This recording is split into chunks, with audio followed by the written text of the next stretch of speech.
പത്രോസ്ലീഹ ആണല്ലോ ക്രിസ്തീയ സഭയുടെ ആദ്യ പ്രഭാഷകനും ആദ്യ അധ്യക്ഷനും. അദ്ദേഹം ഏറ്റവും കൂടുതൽ പറഞ്ഞിട്ടുള്ള വിഷയം എന്താ സുഹൃത്തുക്കളെ?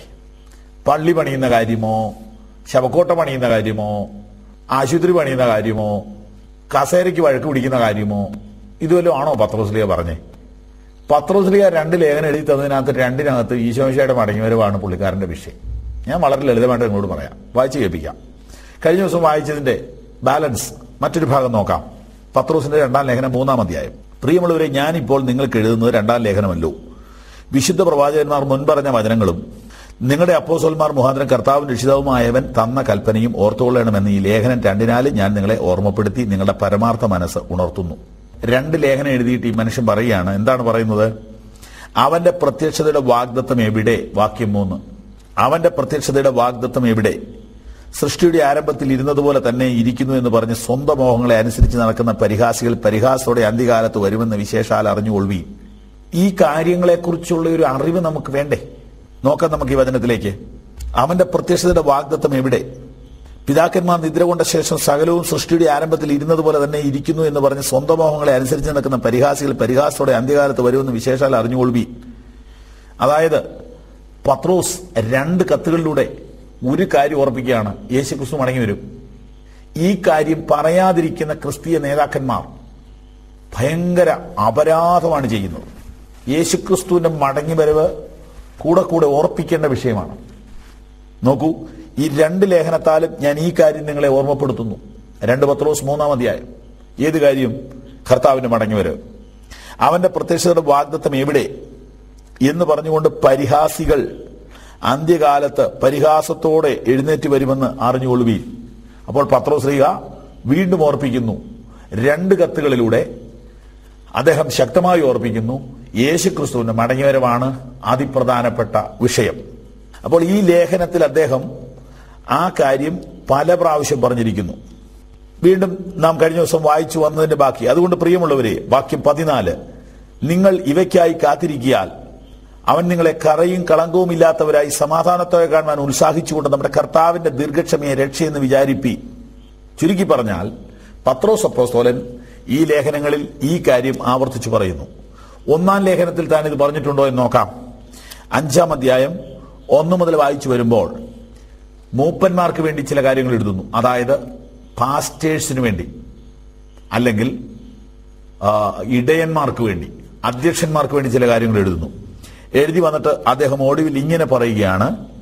വാക്യം 4, ഇടയ ശ്രേഷ്ഠൻ പ്രത്യക്ഷനാകുമ്പോൾ നിങ്ങൾ തേജസ്സിന്റെ വാടാത്ത കിരീടം പ്രാപിക്കും. അപ്പോൾ അപ്പോസ്തലന്മാരുടെ പ്രസംഗത്തിനകത്തും അപ്പോസ്തലന്മാരുടെ എഴുത്തുകൾക്കകത്തും മുഴച്ചു നിന്ന വിഷയം, പ്രധാന വിഷയം, ഊന്നൽ കൊടുത്ത വിഷയം ഈശോമിശിഹായുടെ 2-ാം വരവ് മാത്രമായിരുന്നു.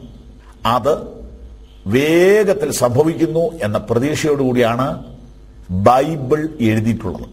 ഇന്ന് ഈ 2000 കൊല്ലത്തിന് ശേഷം ഈ കാര്യം ഒരു നല്ല ശതമാനം ക്രൈസ്തവരും മറന്നുപോയിരിക്കുന്നു, അവഗണിച്ചിരിക്കുന്നു. കാരണം ലോകത്തിലേക്ക് അവരിറങ്ങിപ്പോയി. ലോകത്തിൽ ധനവാനാകുവാനും ലോകത്തിൽ സ്ഥാനമാനങ്ങൾ പിടിച്ചടക്കുവാനുമുള്ള തീവ്ര പരിശ്രമത്തിനിടയിൽ ഈശോമിശിഹായുടെ മടങ്ങിവരവ് അവർ മറന്നു കളഞ്ഞു. പക്ഷേ ഈശോമിശിഹായെ അവർ വിളിക്കുന്നൊക്കെ ഉണ്ട്. എന്തിനാണെന്നറിയാമോ? ഭൂമിയിൽ ധനം വർദ്ധിപ്പിക്കാനും ഭൂമിയിൽ സ്ഥാനമാനങ്ങൾ പിടിച്ചെടുക്കാനും ഭൂമിയിൽ വലിയവനാകാനും ഈശോമിശിഹായുടെ ഒരു ഹെൽപ്പ് കിട്ടുകയാണെങ്കിൽ നല്ലതാണല്ലോ എന്നോർത്ത് മിശിഹാ തമ്പുരാനെ എല്ലാവരും വിളിക്കുന്നു, കുരിശ് വരയ്ക്കുന്നു ഒക്കെ ഉണ്ട്. പക്ഷെ യഥാർത്ഥത്തിൽ യേശുവിന്റെ മടങ്ങിവരവ് എന്നുള്ള ചിന്ത ആളുകളുടെ മനസ്സിൽ നിന്ന് പോയി.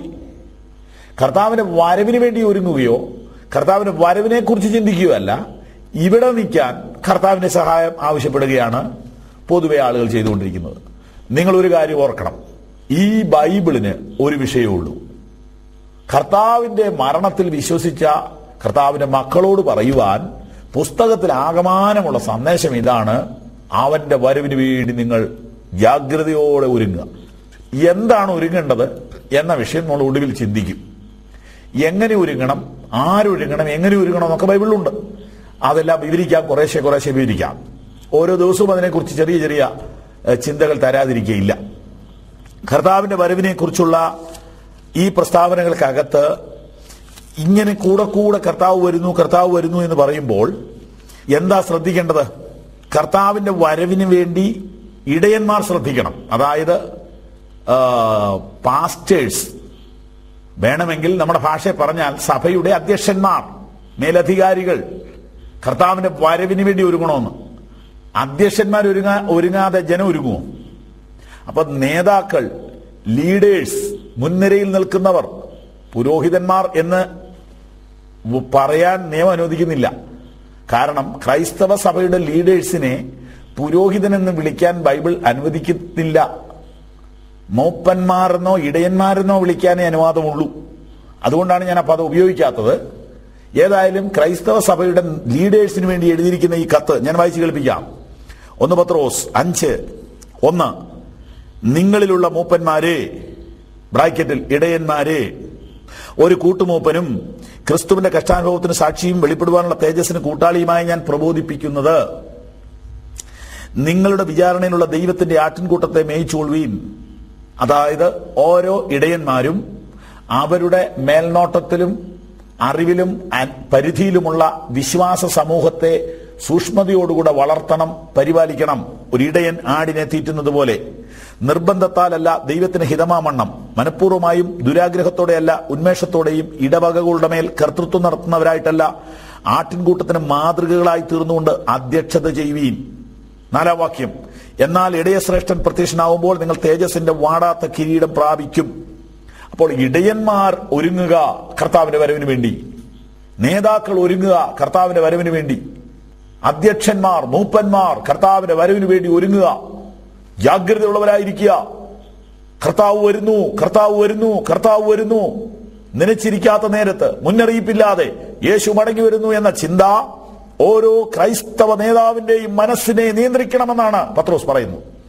ഈ ലക്ഷ്യത്തിൽ നിന്ന് നേതാക്കൾ തെറ്റുമ്പോൾ, ഈ ലക്ഷ്യത്തിൽ നിന്ന് അധ്യക്ഷന്മാർ തെറ്റുമ്പോൾ, കണ്ണുമങ്ങുമ്പോൾ അവർ പിന്നെ ഇവിടെ നിൽക്കാൻ വേണ്ടിയുള്ള പരക്കം പാച്ചിലാണ്, കസേരയ്ക്ക് വേണ്ടിയുള്ള ഓട്ടമാണ്, സ്ഥാനങ്ങൾക്ക് വേണ്ടിയും സ്ഥാപന ജംഗമ സ്വത്തുക്കൾക്ക് വേണ്ടിയുമുള്ള കേസും വഴക്കും ഓട്ടവും ബഹളവുമാണ്. കർത്താവിന്റെ വരവെന്നുള്ള ചിന്ത ക്രൈസ്തവ നേതാക്കളുടെ മനസ്സിൽ നിന്ന് പോയി എന്നാണ് പത്രങ്ങളിൽ നിന്ന് മനസ്സിലാകുന്നത്.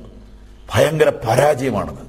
പത്രോസ് പറയുന്നു, മൂപ്പന്മാരെ, ഇടയന്മാരെ, ഇടയശ്രേഷ്ഠൻ പ്രത്യക്ഷനാവും, നിങ്ങൾ അതിനുവേണ്ടി ഒരുങ്ങുക.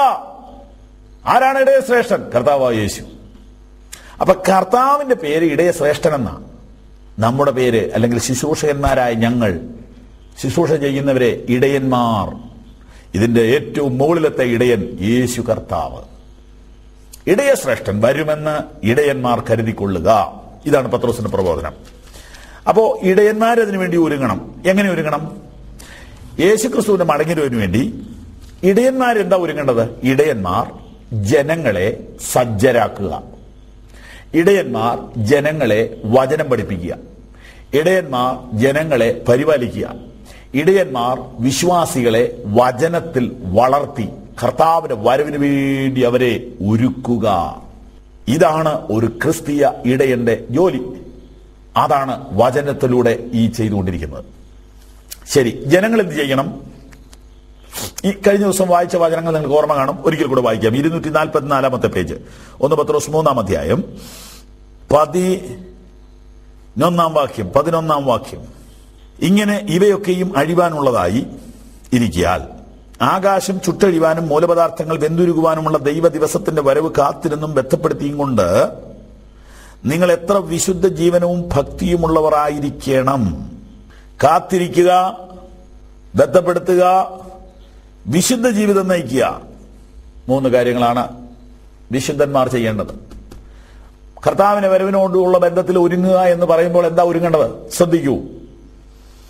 നിങ്ങൾ കർത്താവിന്റെ വരവിനെ കാത്തിരുന്നും ബന്ധപ്പെടുത്തിയും എത്ര വിശുദ്ധ ജീവനവും ഭക്തിയുമുള്ളവരാകണം. അപ്പോൾ കർത്താവിന്റെ വരവിന് വേണ്ടി ഇടയന്മാർ ഒരുങ്ങണം. പോരാ, വിശ്വാസികൾ ഒരുങ്ങണം. എങ്ങനെ ഒരുങ്ങണം? 3 കാര്യങ്ങൾ അവിടെ പറഞ്ഞിരിക്കുന്നത്. 1, അവർ കാത്തിരിക്കണം. രാവിലെ ആ ചിന്ത മനസ്സിലുണ്ടായിരിക്കണം. ഉച്ചയ്ക്ക് ആ ചിന്ത മനസ്സിലുണ്ടായിരിക്കണം, വൈകിട്ട് ആ ചിന്ത മനസ്സിലുണ്ടായിരിക്കണം. കാത്തിരിക്കണം. ഒരാൾ വരുമെന്ന് പറഞ്ഞാൽ എപ്പോഴും ആളെ പ്രതീക്ഷിച്ച് വഴി നോക്കിയിരിക്കുന്നത് പോലെ നിങ്ങൾ കാത്തിരിക്കണം. രണ്ടും നിങ്ങൾ ബന്ധപ്പെടുത്തണം എന്ന് പറഞ്ഞാൽ സ്പീഡപ്പ് ചെയ്യണം. വേഗത്തിൽ കർത്താവ് വരാൻ വേണ്ടി നിങ്ങൾ ഉത്സാഹിക്കണം എന്ന് പറഞ്ഞാൽ, ബന്ധപ്പെടുത്തുക എന്ന് പറഞ്ഞാൽ നിന്റെ രാജ്യം വരണമേ, ആമേൻ, കർത്താവേ വരണമേ, കർത്താവേ നീ മടങ്ങി വരണമേ എന്നുള്ള യാചനയോടും പ്രാർത്ഥനയോടും കൂടെ ബന്ധപ്പെടുത്തണം. മൂന്നാമത് വിശുദ്ധ ജീവനവും ഭക്തിയും ഉള്ളവരായിരിക്കണം. അതായത് കുത്തഴിഞ്ഞ പുസ്തകം പോലെ, ചോദിക്കാൻ ആളില്ലാത്തതുപോലെ, അഴിച്ചുവിട്ട മൃഗങ്ങളെ പോലെ, തോന്നിയതുപോലെ ജീവിച്ചാൽ കർത്താവിന്റെ വരവ് നിനക്ക് നഷ്ടമാകുമെന്ന്. നിങ്ങൾ വിശുദ്ധ ജീവിതം നയിക്കണം. ഞങ്ങൾ ദൈവവചനം പ്രസംഗിക്കുമ്പോൾ വ്യവസ്ഥകൾ പറയാറുണ്ട്. ഞങ്ങൾ വ്യവസ്ഥകൾ ശക്തമായിട്ട് പറയാറുണ്ട്. എല്ലാം തിന്നാം, എല്ലാം കുടിക്കാം, എവിടെയും പോകാം, എന്തും കാണിക്കാം, അങ്ങനെയുള്ള ഒരു പ്രമാണമല്ല ബൈബിളിലുള്ളത്. എല്ലാ നിലയിലും വിശുദ്ധ ജീവിതം നയിക്കണം. കർത്താവിന് യോഗ്യമായി ജീവിക്കണം.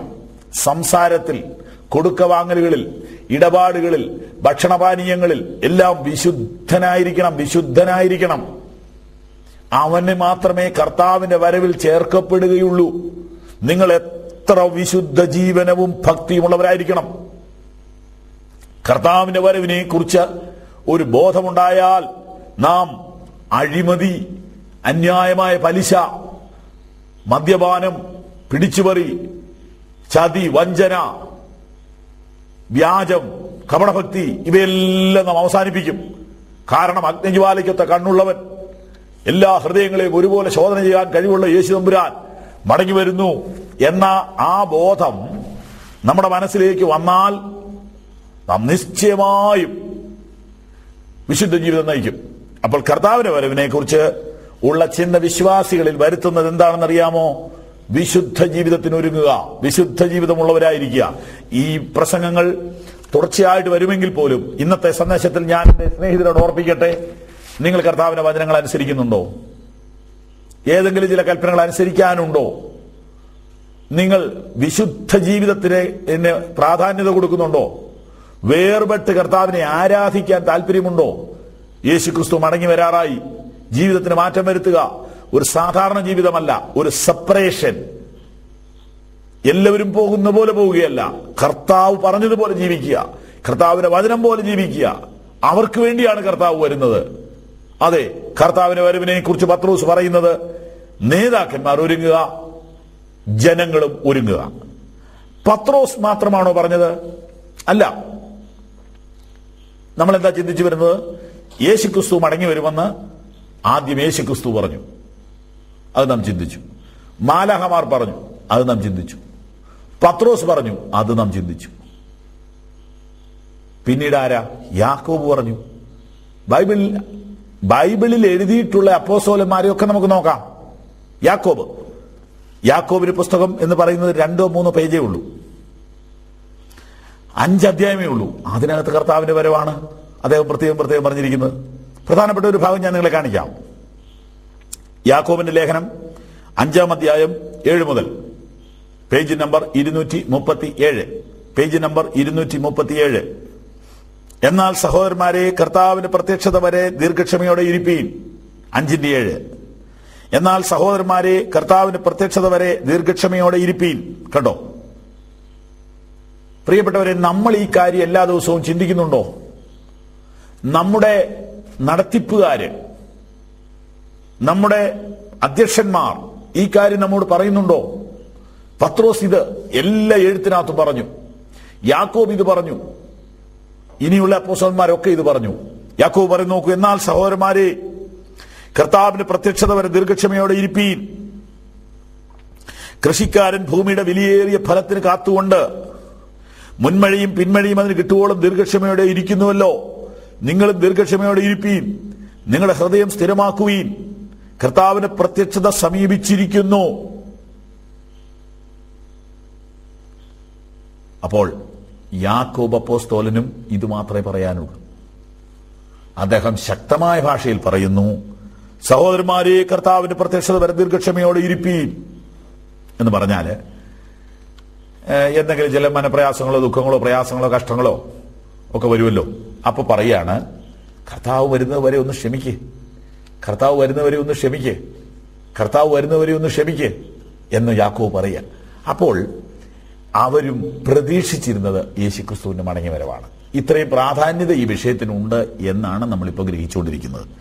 യാക്കോബ് അപ്പോസ്തലൻ പറയുന്നത്, ഒരു കൃഷിക്കാരൻ ഭൂമിയുടെ വിലയേറിയ ഫലത്തിന് കാത്തുകൊണ്ട് മുൻമഴയും പിൻമഴയും കിട്ടുവോളം ദീർഘക്ഷമയോടെ ഇരിക്കുന്നുവല്ലോ, നിങ്ങളും ദീർഘക്ഷമയോടെ ഇരിപ്പീൻ, കർത്താവിന്റെ പ്രത്യക്ഷത സമീപിച്ചിരിക്കുന്നു. അതായത് ഒരു മഴ പെയ്തു, ആ സമയത്ത് ഒരു കൃഷി ഇറക്കി, ആ തണുപ്പിൽ തന്നെ അത് വളർന്നു, വളമൊക്കെ ഇട്ടു.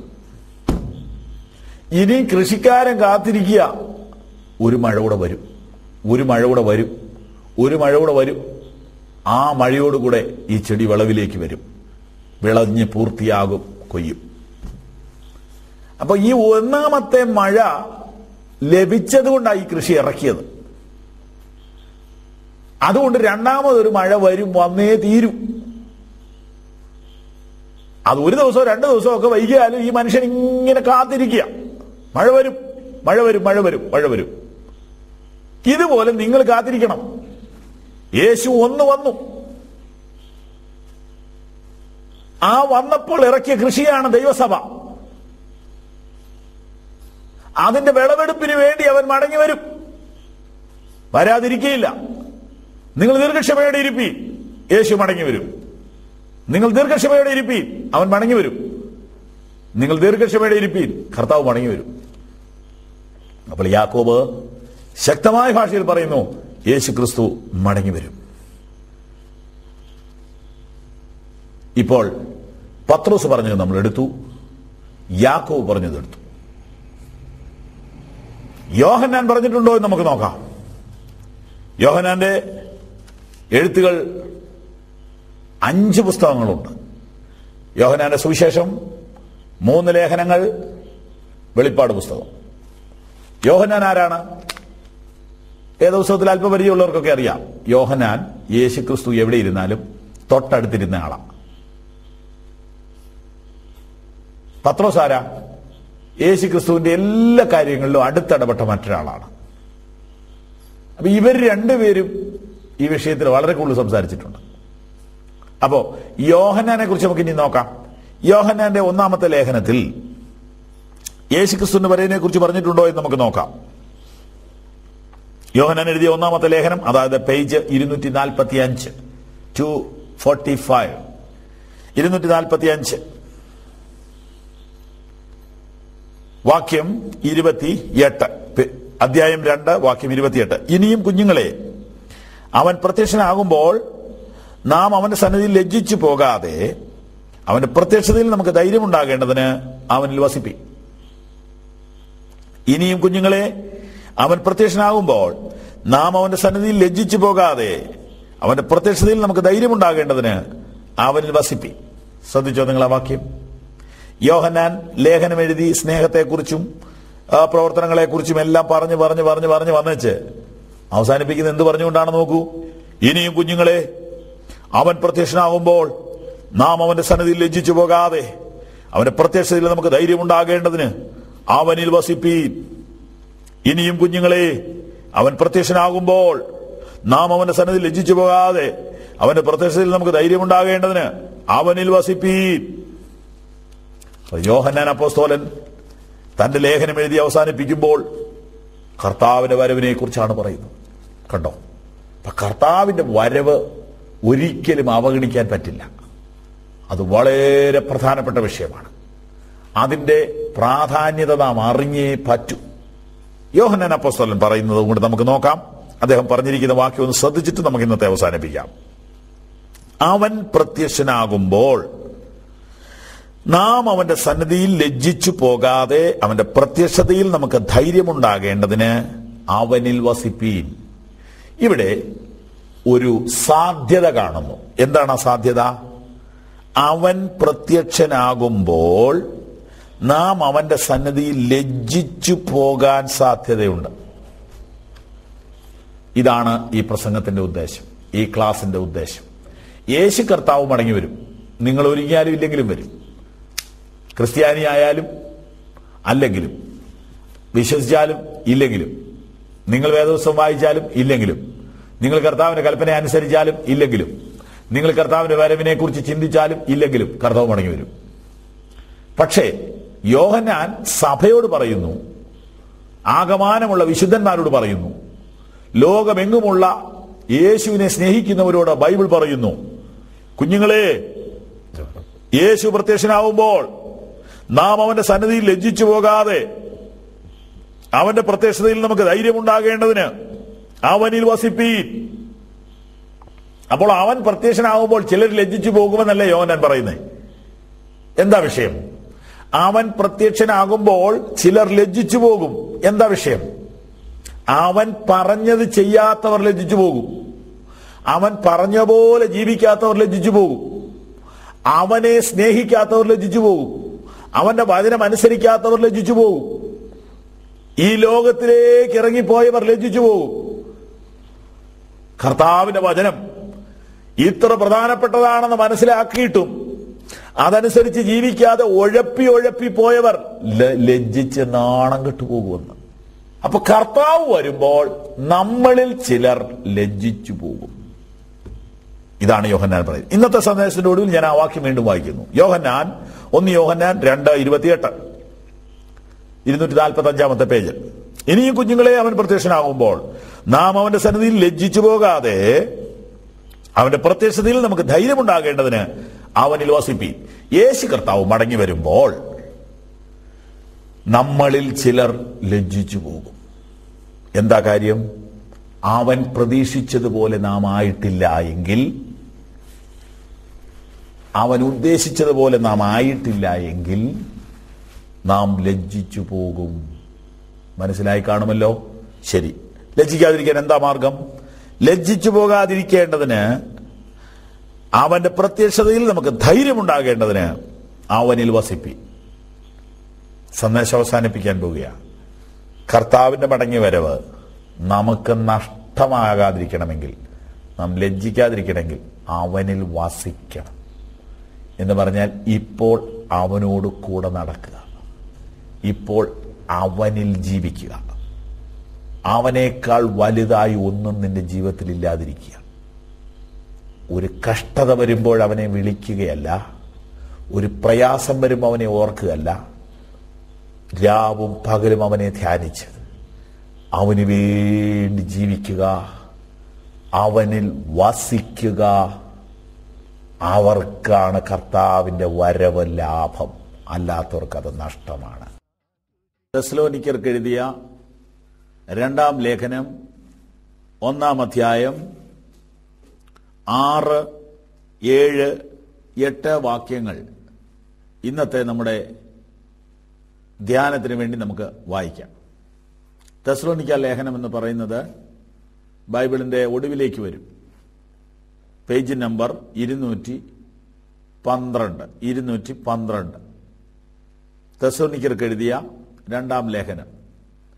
പൗലോസ് അപ്പോസ്തലൻ തെസ്സലോനിക്ക എന്ന സ്ഥലത്തുള്ള സഭയ്ക്ക് വേണ്ടി എഴുതിയ ഈ കത്ത് ഭൂലോകത്തിലുള്ള സകല മനുഷ്യർക്കും വേണ്ടി ദൈവവചനത്തിൽ ഉൾക്കൊള്ളിക്കുവാൻ ദൈവത്തിന് പ്രസാദം തോന്നി. ഈ ലേഖനത്തിലെ കർത്താവിന്റെ വരവിനോട് ബന്ധപ്പെട്ട ഒരു വാക്യം ഇപ്പോൾ നാം വായിച്ചിട്ട് ഇന്നത്തെ ചിന്താവിഷയത്തിലേക്ക് കടക്കുകയാണ്. 1-ാം അധ്യായം 6 മുതൽ. കർത്താവായ യേശു തന്റെ ശക്തിയുള്ള ദൂതന്മാരുമായി സ്വർഗത്തിൽ നിന്ന് അഗ്നിജ്വാലയിൽ പ്രത്യക്ഷനായി ദൈവത്തെ അറിയാത്തവർക്കും നമ്മുടെ കർത്താവായ യേശുവിന്റെ സുവിശേഷം അനുസരിക്കാത്തവർക്കും പ്രതികാരം കൊടുക്കുമ്പോൾ, നിങ്ങളെ പീഡിപ്പിക്കുന്നവർക്ക് പീഡയും പീഡ അനുഭവിക്കുന്ന നിങ്ങൾക്ക് ഞങ്ങളോടുകൂടി ആശ്വാസവും പകരം നൽകുന്നത് ദൈവസന്നിധിയിൽ നീതിയല്ലോ. നമുക്ക് പ്രാർത്ഥിക്കാം. ഞങ്ങളുടെ സ്വർഗസ്ഥ പിതാവേ, അവിടുത്തെ നാമത്തെ ഞങ്ങൾ സ്തുതിക്കുന്നു, അവിടുത്തെ മുഖത്തേക്ക് ഞങ്ങൾ നോക്കുന്നു. ഒരു പ്രാവശ്യം കൂടെ അവിടുത്തെ വചനം ഞങ്ങൾക്ക് ഒരുമിച്ച് ധ്യാനിക്കുവാൻ അവസരം തന്നതുകൊണ്ട് സ്തോത്രം. പിതാവേ, ഇപ്പോൾ ഈ വചനം കേൾക്കുന്ന എല്ലാവരെയും അവിടുന്ന് കാണുന്നുണ്ടല്ലോ. ഓരോ വീട്ടിലും ഈ ശബ്ദം ശ്രദ്ധിക്കുന്നവരെ കർത്താവ് കാണുന്നുണ്ടല്ലോ. അവിടുത്തെ കരം നീട്ടിയവരെ അനുഗ്രഹിക്കണമേ. മനസ്സിനും ശരീരത്തിനും അവർക്ക് സൗഖ്യം കൊടുക്കണമേ. കർത്താവിനെ അറിയുവാൻ, കർത്താവിന്റെ വചനത്താൽ അനുഗ്രഹിക്കപ്പെടുവാൻ ഈ ജനത്തിനു വേണ്ടി പ്രാർത്ഥിക്കുന്നു. ഇവരുടെ എല്ലാ വീടുകളിൽ ഇപ്പോൾ നിന്റെ സാന്നിധ്യം വരണമേ. 2 3 പേർ എന്റെ നാമത്തിൽ എവിടെ കൂടിയാലും അവരുടെ നടുവിൽ ഞാനുണ്ടെന്ന് കർത്താവ് പറഞ്ഞു. വീട്ടിലെ ആ ടെലിവിഷൻ സെറ്റിന് മുന്നിൽ 1 2 3 പേരൊക്കെ ഇരുന്ന് നിന്റെ വചനം കേൾക്കുന്ന ആ വീട്ടിൽ നിന്റെ അനുഗ്രഹം, നിന്റെ സാന്നിധ്യം ഇറങ്ങി വരുന്നതിനായിട്ട് സ്തോത്രം. ആ കുടുംബത്തെ ദൈവം അനുഗ്രഹിക്കണമേ. ഈ വചനം അവർക്ക് ആശ്വാസമായി തീരണമേ. യേശുവിൻ നാമത്തിൽ പിതാവേ, ആമേൻ. കർത്താവായ യേശു ക്രിസ്തുവിന്റെ മടങ്ങിവരവിനെ കുറിച്ചാണല്ലോ നമ്മളിപ്പോൾ തുടർച്ചയായിട്ട് ചിന്തിച്ചുകൊണ്ടിരിക്കുന്നത്. ഈ സന്ദേശത്തിലേക്ക് ഞാൻ നിങ്ങളെ കർത്താവിന്റെ നാമത്തിൽ സ്വാഗതം ചെയ്യുന്നു. തുടർച്ചയായി കേൾക്കുന്നവർക്ക് വേണ്ടി ഞാൻ പറയുകയാണ്, ഈ വിഷയത്തിൽ നാം 7ാമത്തെ സന്ദേശമാണ് ഇന്ന് ചിന്തിക്കുന്നത്. കർത്താവായ യേശു ക്രിസ്തുവിന്റെ മടങ്ങിവരവിനോടുള്ള ബന്ധത്തിൽ 7ാമത്തെ സന്ദേശമാണ് ഇന്ന് നാം ചിന്തിക്കുന്നത്. കഴിഞ്ഞ ദിവസം സംസാരിച്ചത് ഒന്ന് ഓർമ്മപ്പെടുത്തിക്കോട്ടെ. യേശുക്രിസ്തുവിന്റെ മടങ്ങിവരവിനെ കുറിച്ച് യേശു എന്തു പറഞ്ഞു, അതിനെക്കുറിച്ച് മാലാഖമാർ എന്തു പറഞ്ഞു, അതിനെക്കുറിച്ച് അപ്പോസ്തലന്മാർ എന്തു പറഞ്ഞു, ഈ കാര്യങ്ങളുടെ വിശദീകരണമായിരുന്നു കഴിഞ്ഞ ദിവസങ്ങളിൽ നാം ചിന്തിച്ചത്. അതിനുശേഷം യേശുക്രിസ്തുവിന്റെ വരവ്, മടങ്ങിവരവ് എങ്ങനെ എന്നതിനെക്കുറിച്ച് നാം ചിന്തിക്കുവാൻ തുടങ്ങി.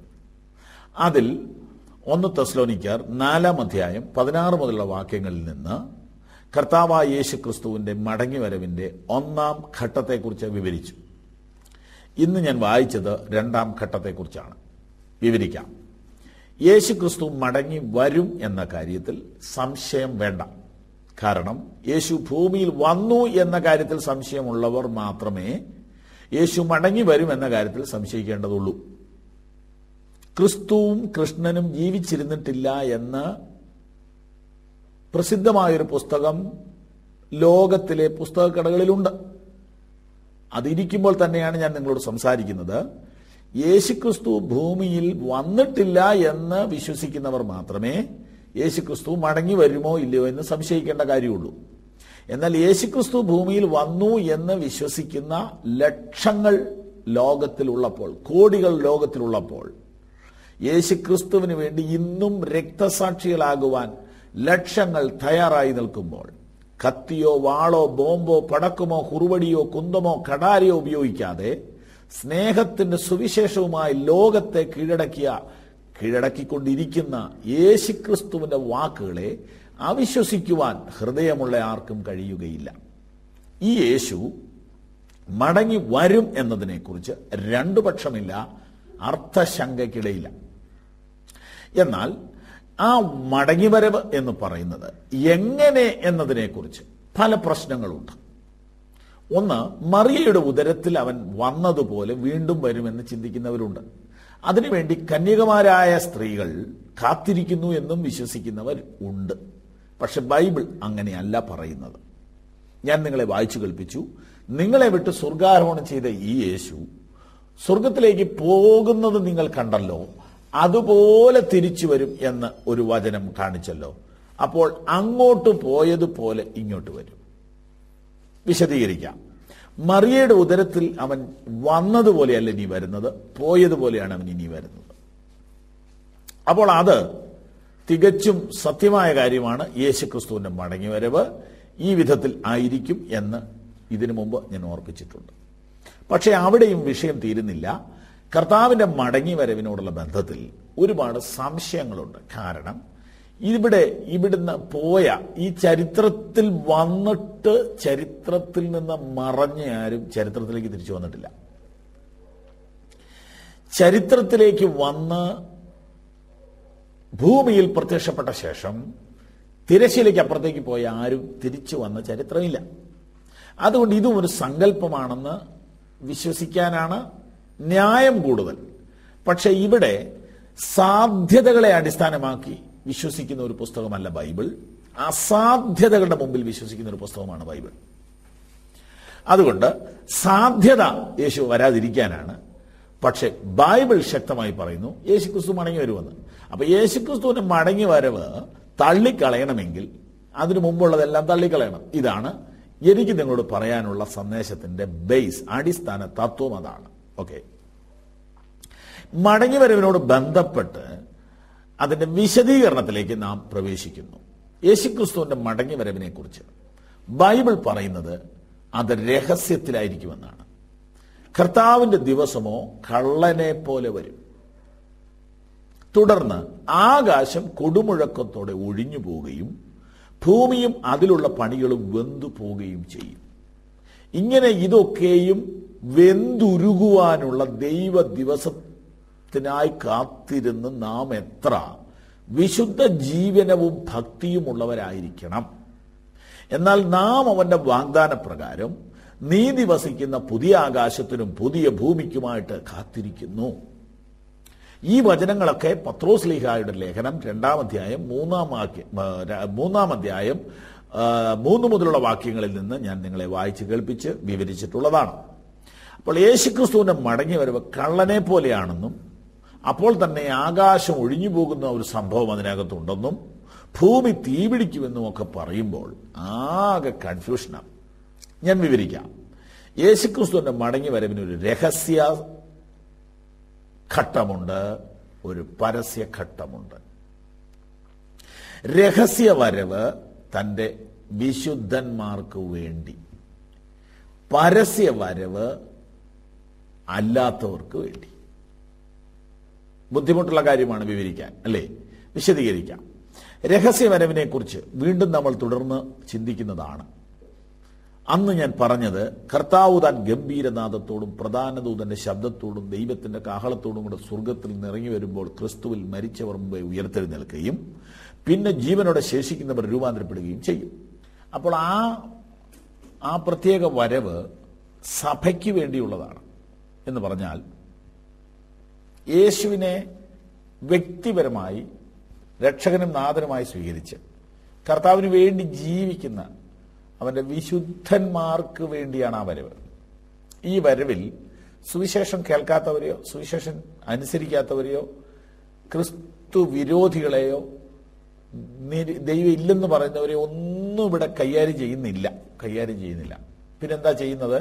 കർത്താവിന് വേണ്ടി ഒരുങ്ങി നിന്നവരെ കർത്താവിന്റെ അടുക്കലേക്ക് ചേർക്കുന്നതാണ് കഴിഞ്ഞ ദിവസം നാം ചിന്തിച്ച രഹസ്യവരവ്. അതിനെക്കുറിച്ച് വീണ്ടും വിവരിക്കും അടുത്തൊരു ക്ലാസ്സിൽ.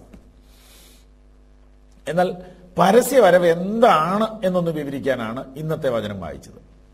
അതിനെക്കുറിച്ച് നോക്കൂ. കർത്താവായ യേശു തന്റെ ശക്തിയുള്ള ദൂതന്മാരുമായി സ്വർഗത്തിൽ നിന്ന് അഗ്നിജ്വാലയിൽ പ്രത്യക്ഷനായി. ദൈവത്തെ അറിയാത്തവർക്കും നമ്മുടെ കർത്താവായ യേശുവിന്റെ സുവിശേഷം അനുസരിക്കാത്തവർക്കും പ്രതികാരം കൊടുക്കുമ്പോൾ നിങ്ങളെ പീഡിപ്പിക്കുന്നവർക്ക് പീഡ അനുഭവിക്കുന്ന നിങ്ങൾക്ക് ഞങ്ങളോടുകൂടി ആശ്വാസവും പകരം നൽകുന്ന ദൈവസന്നിധിയിൽ നീതിയല്ലോ. ഇവിടെ പറഞ്ഞിരിക്കുന്ന വിഷയം ശ്രദ്ധിക്കുക. അവൻ വരുന്നത് എങ്ങനെയാണ്? കർത്താവ് തൻ ഗംഭീരനാഥത്തോടും പ്രധാന ദൂതന്റെ ശബ്ദത്തോടും കൂടി അല്ല. വ്യത്യാസമുണ്ട്. കർത്താവായ യേശു തന്റെ ശക്തിയുള്ള ദൂതന്മാരുമായി സ്വർഗത്തിൽ നിന്ന് അഗ്നിജ്വാലയിൽ പ്രത്യക്ഷനായി. അപ്പൊ ഈ പ്രാവശ്യം അവൻ ദൂതന്മാരുമായിട്ടാണ് വരുന്നത്. മറ്റൊരു വേദഭാഗത്ത് വിശുദ്ധന്മാരുമായിട്ടാണ് വരുന്നതെന്ന് എഴുതിയിരിക്കുന്നു. അപ്പൊ ദൂതന്മാരുമായിട്ട് വരുന്നു. 2, അഗ്നിജ്വാലയിലാണ് പ്രത്യക്ഷനാകുന്നത്. മറ്റൊരു വ്യത്യാസം നോക്കൂ. ദൈവത്തെ അറിയാത്തവർക്കും നമ്മുടെ കർത്താവായ യേശുവിന്റെ സുവിശേഷം അനുസരിക്കാത്തവർക്കും പ്രതികാരം കൊടുക്കുമ്പോൾ, അപ്പൊ ഈ വരവിൽ പ്രതികാരമാണ്. അപ്പൊ യേശു പ്രതികാരം ചെയ്യുന്നവനാണോ? ഇങ്ങനെയൊക്കെ കുറെ വിഷയങ്ങളുള്ള ഒരു സാഗരത്തിലോട്ട് നമ്മൾ ഇറങ്ങാൻ പോവുകയാണ്. യേശു മാത്രമേ ഈ ലോകത്തിൽ പ്രതികാരം ചെയ്യാത്ത ആളുള്ളൂ. പ്രതികാരം ചെയ്യാൻ പഠിപ്പിച്ചുമില്ല. അതുകൊണ്ട് യഥാർത്ഥ ക്രിസ്തു ശിഷ്യന്മാർ ഇന്ന് വരെയും പ്രതികാരം ചെയ്തിട്ടില്ല. പ്രതികാരത്തെക്കുറിച്ച് ചിന്തിച്ചിട്ട് പോലുമില്ല. ഞങ്ങൾക്ക് ബൈബിൾ കോളേജുകളും സെമിനാരികളും ഉണ്ട്. പക്ഷെ ഞങ്ങൾ കരാട്ടെ പഠിപ്പിക്കുന്നില്ല. ഞങ്ങൾ പ്രതികരിക്കാൻ പഠിപ്പിക്കുന്നില്ല. യുദ്ധം ചെയ്യാനോ വാളെടുക്കാനോ ഞങ്ങൾ ആരെയും ട്രെയിനിങ് കൊടുക്കുന്നില്ല. ക്രിസ്തീയ സഭയുടെ പേരിൽ നടക്കുന്ന അടിപിടികളൊന്നും ക്രിസ്തു അറിഞ്ഞിട്ടുള്ളതല്ല. അത് മാനുഷിക സംഘടനകളുടെ കളിയാണ്. ഞാനത് വിടുന്നു. ഈ യേശു പ്രതികാരം ചെയ്യുമെന്നാണ് ഇവിടെ വായിച്ചത്. ദൈവത്തെ അറിയാത്തവർക്കും നമ്മുടെ കർത്താവായ യേശുവിന്റെ സുവിശേഷം അനുസരിക്കാത്തവർക്കും പ്രതികാരം കൊടുക്കുമ്പോൾ എന്ന് എഴുതിയിരിക്കുന്ന ആ വചനം വളരെ പ്രധാനപ്പെട്ട വചനമാണ്. ശ്രദ്ധിക്കുക, യേശു പ്രതികാരം ചെയ്യുന്നവനാണോ? അതെ, ഈ വരവിൽ അവൻ പ്രതികാരം ചെയ്യുന്നു. ഈ വരവിൽ അവൻ പ്രതികാരം ചെയ്യുന്നു. ഇതിനെക്കുറിച്ചും വരും ദിവസങ്ങളിൽ വിവരിക്കുന്നതാണ്. നോക്കൂ, അവൻ ദൈവത്തെ അറിയാത്തവർക്കും നമ്മുടെ കർത്താവായ യേശുവിന്റെ സുവിശേഷം അനുസരിക്കാത്തവർക്കുമാണ് പ്രതികാരം കൊടുക്കുന്നത്. അപ്പൊ ദൈവത്തെ അറിയാത്തവർക്കും സുവിശേഷം അനുസരിക്കാത്തവർക്കും. അപ്പൊ ദൈവത്തെ അറിഞ്ഞവർക്കോ സുവിശേഷം വിശ്വസിച്ചവരോ അവരിവിടുന്ന് പോയി കഴിഞ്ഞു, അവരിവിടെ ഇല്ല. ഇതാണ് ഈ വിഷയത്തിലെ വ്യത്യാസം. ഞാനൊന്ന് പൊതുവായിട്ട് വിവരിക്കാം. യേശു കർത്താവിന്റെ ഈ രഹസ്യ വരവിൽ അവന്റെ യഥാർത്ഥ വിശ്വാസികളും ശിഷ്യന്മാരും സ്വർഗത്തിലേക്ക് എടുക്കപ്പെട്ടു പോയി. അതാണ് കഴിഞ്ഞ ദിവസം പറഞ്ഞത്. അതിനുശേഷമാണ് ഇത് നടക്കുന്നത്. എത്ര കാലം അതിനിടയിൽ ദൈർഘ്യമുണ്ടെന്ന് അറിഞ്ഞുകൂടാ. ഇതിനെക്കുറിച്ചാണ് പരസ്യ വരവെന്ന് പറയുന്നത്.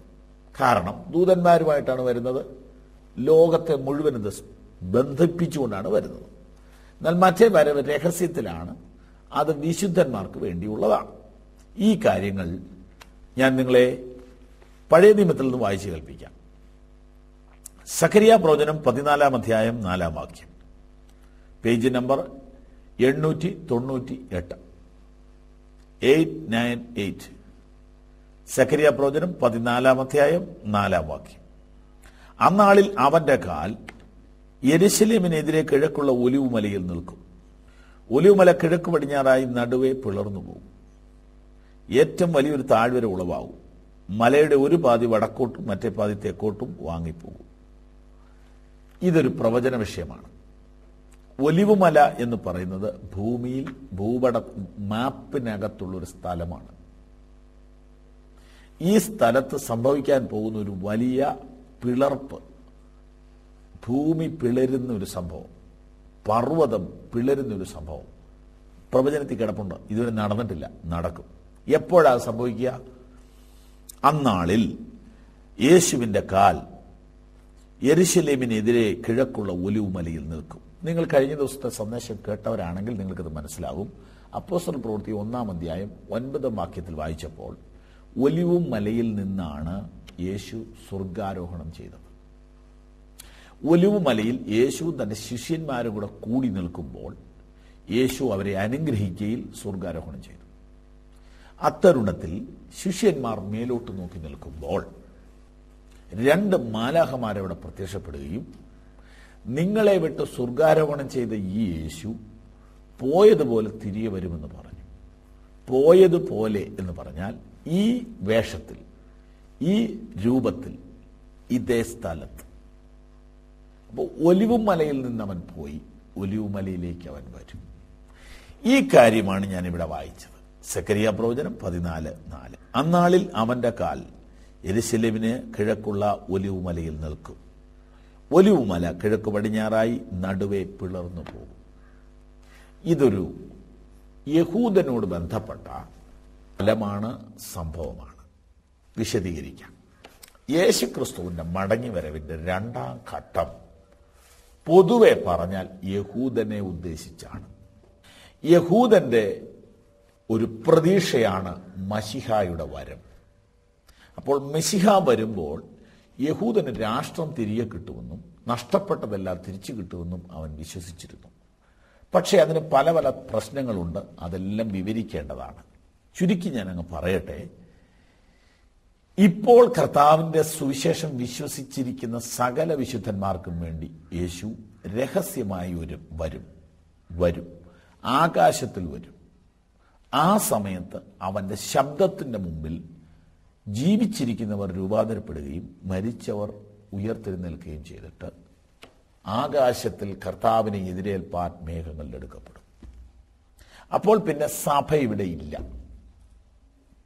സുവിശേഷം വിശ്വസിക്കാത്ത ആളുകളെ ഇവിടെ ഉള്ളൂ. വീണ്ടും യേശു ഒന്നുകൂടെ വരുന്നു. ആ വരവ് ആകാശത്തിലല്ല, ഭൂമിയിൽ വരും. ആ വരവിൽ അവന്റെ കാല് ഒലിവ് മലയിൽ കുത്തും. അവൻ കയറിപ്പോയി അതേ മലയിൽ അവൻ ചവിട്ടുമ്പോൾ ആ മല പിളരും. പക്ഷേ ഇതൊക്കെ സാധാരണക്കാരനെ സംബന്ധിച്ച് വിശ്വസിക്കാൻ ബുദ്ധിമുട്ടുള്ള കാര്യമാണ്. യേശു തമ്പുരാൻ ആ മലയിൽ ചവിട്ടുമ്പോൾ മല പിളരുന്നു. അവിടെ യഹൂദനും ലോകരാഷ്ട്രങ്ങളുമായിട്ടുള്ള യുദ്ധം നടന്നുകൊണ്ടിരിക്കുകയായിരിക്കും. ഇതെല്ലാം പ്രവചനത്തിലെ മറഞ്ഞു കിടക്കുന്ന വലിയ വിഷയങ്ങളാണ്. ഈ സെക്കറിയ പ്രവാചകന്റെ പുസ്തകം എന്ന് പറയുന്ന ഈ പുസ്തകത്തിനകത്ത് യഹൂദന് സംഭവിക്കാൻ പോകുന്ന കാര്യങ്ങളെക്കുറിച്ച് എഴുതിയിട്ടുണ്ട്. ഞാൻ നിങ്ങളെ വായിച്ചു കേൾപ്പിക്കാം. സെക്കറിയ പ്രവചനം 12-ാം അധ്യായം. ഞാൻ യെരുശലേമിനെ ചുറ്റുമുള്ള സകല ജാതികൾക്കും ഒരു പരിഭ്രമ പാത്രമാക്കും. യെരുശലേമിന്റെ നിരോധനത്തിങ്കൽ അത് യഹൂദയ്ക്കും വരും. നിരോധനം ഏർപ്പെടുത്തുക, ഉപരോധം ഏർപ്പെടുത്തുക എന്നുള്ള വാക്കൊക്കെ പത്രത്തിൽ ഇപ്പോൾ വരുന്നുണ്ടല്ലേ. ഇന്നേക്ക് 2500 കൊല്ലം മുമ്പ് എഴുതി വെച്ച സെക്കറിയാവിന്റെ പ്രവചനത്തിൽ എഴുതിയിരിക്കുകയാണ്, യഹൂദന്മാർക്കെതിരെ ഒരു പ്രതിരോധം, ഉപരോധം, നിരോധനം ലോക സർക്കാരുകൾ കൊണ്ടുവരുമെന്ന്. ഇപ്പൊ തന്നെ കൊണ്ടുവരാനുള്ള ശ്രമം നടക്കുക. ഉപരോധം ഏർപ്പെടുത്തുക, സാമ്പത്തിക ഉപരോധം, മരുന്ന് കൊടുക്കാതിരിക്കുക, വെള്ളം കൊടുക്കാതിരിക്കുക, ഭക്ഷണം കൊടുക്കുക. പക്ഷെ ഇതൊന്നും യഹൂദനിട്ട് ഏൽക്കുന്നില്ല. കാരണം അവൻ എല്ലാം ഉള്ളവനാണ്. അവനെ അത്ര പെട്ടെന്ന് ഉപരോധിക്കാൻ വൻകിട രാഷ്ട്രങ്ങൾക്ക് പോലും പേടിയാണ്. യഹൂദനെ ഒരു കാര്യത്തിൽ ഉപരോധിക്കാൻ പറ്റുന്നില്ലല്ലോ. അവൻ പലതും ഇവിടെ ചെയ്തിട്ടുണ്ടല്ലോ. നോക്കൂ, എന്നാൽ ഇതൊക്കെ അങ്ങ് മാറും. യെരുശലേമിനെ ചുറ്റുമുള്ള സകല ജാതികൾക്കും ഒരു പരിഭ്രമ പാത്രമാക്കും എന്ന് പറഞ്ഞാൽ ലോക രാഷ്ട്രങ്ങൾ യെരുശലേമിലേക്ക് ശ്രദ്ധ തിരിക്കും. ഇപ്പോൾ അതല്ലേ നടന്നുകൊണ്ടിരിക്കുന്നത്? കുറച്ച് വർഷങ്ങളായിട്ട് അതല്ലേ പ്രശ്നം? യഹൂദനെ ചുറ്റിപ്പറ്റിയല്ലേ ലോകത്തിലെ പ്രധാന പ്രശ്നങ്ങളൊക്കെ നടന്നുകൊണ്ടിരിക്കുന്നത്?